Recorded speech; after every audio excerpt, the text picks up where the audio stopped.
Alright, so I know I said I was going to talk about a very infamous film from 1987. I will try to eventually, but the thing is that She-Hulk is out, and I've been busy, and so it's time for me to continue with the Incredible Hulk TV movie trilogy that came after the show was canceled. So today we're going to talk about the trial of the Incredible Hulk, which is superheroes, the Incredible Hulk, and Daredevil in an explosive adventure. Alright, so let's get down to it. So Trial of the Incredible Hulk came out in summer 1989 and was the sequel to Return of the Incredible Hulk, and this was supposed to set up a Daredevil series that never came to be. It was, to get down the reason why it didn't happen, it was the Flash show with, I think, John Wesley's ship. That was primarily the reason why it didn't work out.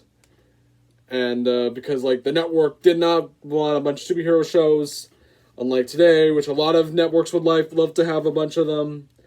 So that's primarily the reason why it got canned. And, so yeah. This is directed by Bill Bixby this time, in his first, directing debut. And, I do have to say, I think his directing is good. I will get back to on that when we get to certain scenes. But, it's David Banner on the run again, after the events of Return of the Incredible Hulk, even though he still doesn't feel like he's astonished at the fact that he just witnessed a Norse Viking god in his presence. But he's down on his luck, he's working, and he's getting bullied by this guy in this working field.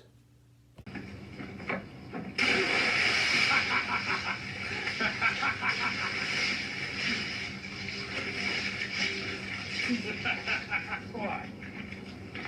Come on. I don't know why the guy's is bullying him, but anyway, David Banner goes off to a city, and it's not New York City like it's in the comics of Daredevil. It's Vancouver, Canada, because this one was filmed in Canada, and the next one too, Death of Incredible Hulk, was also in Canada. And I do have to say, I think it was actually a good move to move here, because it kind of goes into the thing that I love about this movie. It's a very dark, gritty feeling movie, because it's about, because unlike Return of the Incredible Hulk, it's just, you feel like Thor and Donald Blank don't have any part in being in this movie. They kind of just walk into a Hulk movie, and they don't really feel like they do much with them, with they don't bring any other Loki or Hela or Odin. So it doesn't really feel that fun, even though I still love that movie.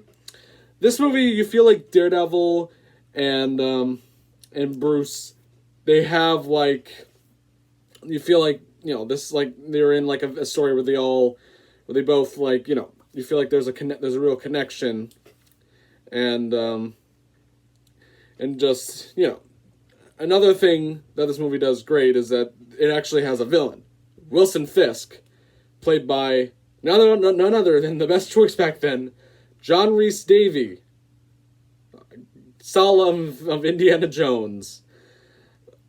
It's a weird choice, and I don't think anyone would ever cast him, but he's pretty good, even though it's very loosely based off of the Kingpin, and he's never called the Kingpin. But, so the story is basically that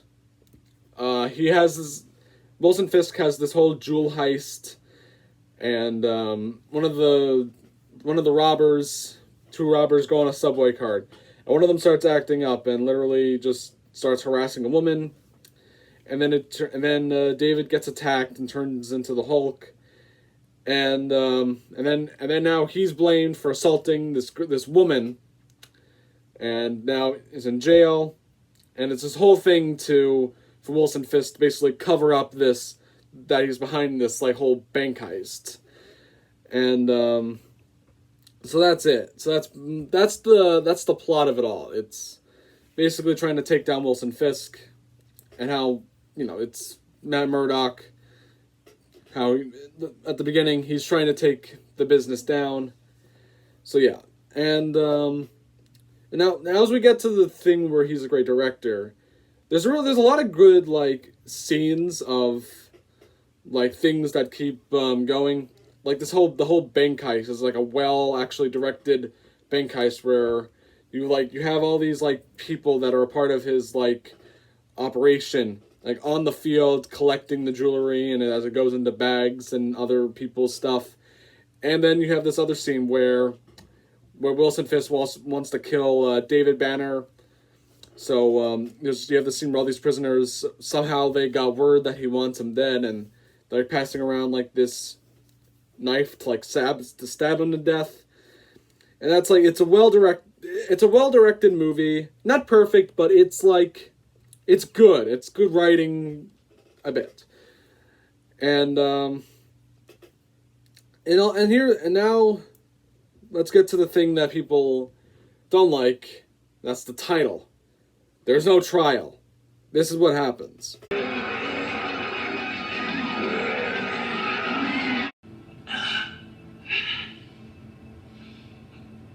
It is all a dream. So yeah, it's no trial. There's no... But that doesn't mean the movie is still fun. You still have awesome moments with Daredevil. He has a really great scene where in the hospital room and on the streets. The movie is like does actually a better job than Thor with it trying to set up a TV show, because you feel like you know what the show would have been. You really do get a better taste. Because Thor, I don't know what it would have been. Like, would have been Thor and Donald Blake fighting off just like regular bad guys, or like actual like Norse gods or other gods. I would have bet. I mean, I still think I would have been interested in seeing that Thor show, and how like it would have been like a funny show with Donald Blake and Thor.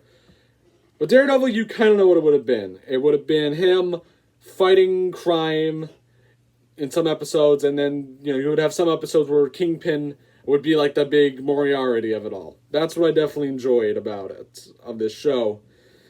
And you really do like the acting with Bill Bixby and Rex Smith. Rex Smith is a great Daredevil. I like his performance is very good, because you really do get a scene where they do actually talk about his origin, and it is pretty closely accurate to the story of Daredevil.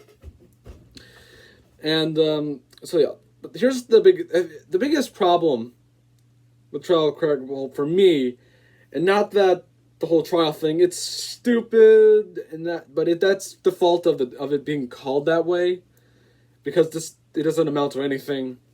Is that unlike in Return of the Incredible Hulk, we have a lot of scenes of Hulk and Thor fighting, and that big awesome stunt scene where they're hanging onto the helicopter.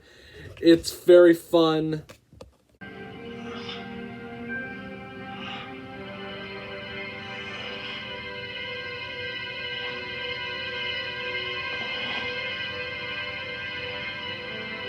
And we don't get that in this movie. We don't really see them ever, like, team up.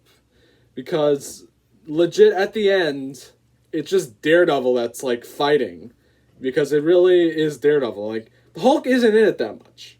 And no one even liked it back then. Even if this movie got good ratings, people were disappointed of, like, the lack of Hulk that's in it. But still, the Daredevil stuff is cool. And, his costume might look a little goofy, but still fun. I still think this is a very fun movie. It's definitely corny at times because it gets a little weak towards the end, especially this whole thing with Kingpin's like assistant, who is like in love with the woman that was insulted, and it has its problems, but it's an enjoyable film. It has a good grit to it, and also at the same time a fun campiness with John Rhys Davies, who has this whole thing with TVs, like with and cameras. It's fun, stupid shit. and I love every minute of it. So that's it. Definitely would have loved to see what this Daredevil show would have been more like seen, like actually drafts and other of these shows. But this would be the last of the Incredible Hulk teaming up with other Marvel heroes, because the next one would be totally different. I don't know when I'm ever going to talk about the Death of the Incredible Hulk. I don't even own it.